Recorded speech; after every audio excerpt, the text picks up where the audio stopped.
धान खरीदी को लेकर सरकार और प्रशासन की बार बार बदलती नीतियां अब किसानों के लिए सबसे बड़ी मुसीबत बनती जा रही है। खरीफ सीजन 2025-26 की शुरुआत में सरकार ने बड़े भरोसे के साथ कहा था एक एक दाना धान खरीदा जाएगा, लेकिन अब जब धान खरीदी अंतिम दौर में पहुंच चुकी है, तब भी सैकड़ों किसान अपनी उपज बेचने के लिए दर दर भटकने को मजबूर हैं। देखिए क्या है पूरी खबर। आज यही पीड़ा लेकर कई किसान जनदर्शन में कलेक्टर के सामने पहुंचे। हाथों में आवेदन और आंखों में आंसू लिए किसान सिर्फ एक ही गुहार लगाते नजर आए, साहब हमारी धान तो बिकवा दीजिए। किसानों का कहना है कि वे 2.5 महीने से ज्यादा समय से पंजीयन की समस्या झेल रहे हैं। एग्रीस्टेक पोर्टल में रजिस्ट्रेशन नहीं होने के कारण उनकी धान खरीदी ही नहीं हो पा रही। किसान लगातार अधिकारियों के दफ्तरों के चक्कर काट रहे हैं, लेकिन हर बार सिर्फ आश्वासन मिल रहा है, समाधान नहीं। किसानों ने मीडिया के सामने दर्द बयां करते हुए बताया कि अब उनसे कहा जा रहा है कि कागज रायपुर भेजे गए हैं, वहीं से प्रक्रिया पूरी होगी। सवाल यह है कि जब खरीदी के सिर्फ 10 दिन ही शेष हैं, तो रायपुर भेजे गए कागज कब लौटेंगे और किसान कब अपनी फसल बेच पाएंगे। एक किसान ने भावुक होकर कहा कि अगर हमारे खून पसीने की कमाई नहीं बिकी तो हमारे सामने जीने का रास्ता ही नहीं बचेगा। यह बयान प्रशासन और सरकार दोनों के लिए एक खतरनाक चेतावनी है। वहीं कुछ किसानों ने धान खरीदी केंद्र प्रभारियों पर गंभीर लापरवाही के आरोप लगाए हैं। एक किसान ने बताया कि उसका ई टोकन किसी और के नाम जारी कर दिया गया, जिसके चलते वह अपनी धान बेचने से वंचित रहा।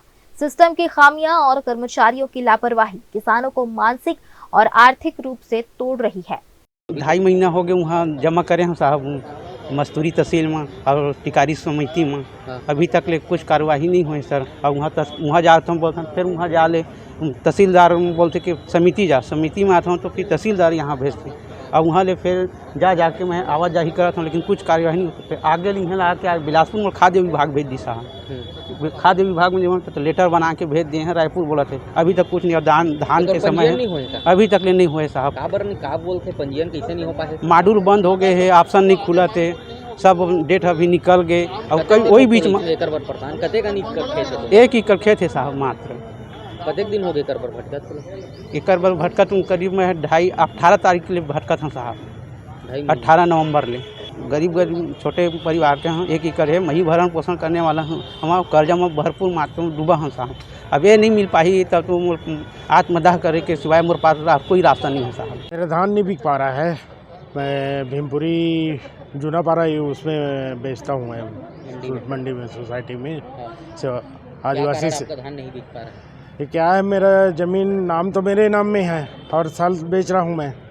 उसके बाद क्या है, उसको ना रामेश्वर पिता प्रहलाद के नाम पे एग्री स्टेक तो मेरे नाम से हुआ है, लेकिन वो एकीकृत में उसके नाम में चला गया है। ऐसा क्यों? इसके नाम से ये सब समिति वाले के खराबी के नाम से हुआ है। हाँ, क्या बोलते हैं इस बारे में लोग? अरे कई दिन हो गया, जाता हूँ, घुमाते हैं। वो क्या है, समिति वाले बोले कि 2-3 तारीख और गए थे ना, तो बोले कि रुक जाओ, उसके नाम से टोकन कट गए। किसानों का यह भी आरोप है कि सरकार 21 क्विंटल धान खरीदी का वादा करती है, लेकिन हकीकत में सिर्फ 18 क्विंटल ही खरीदा जा रहा है। यही वजह है कि खेतों में सोना उगाने वाला किसान आज खुद को ठगा हुआ महसूस कर रहा है।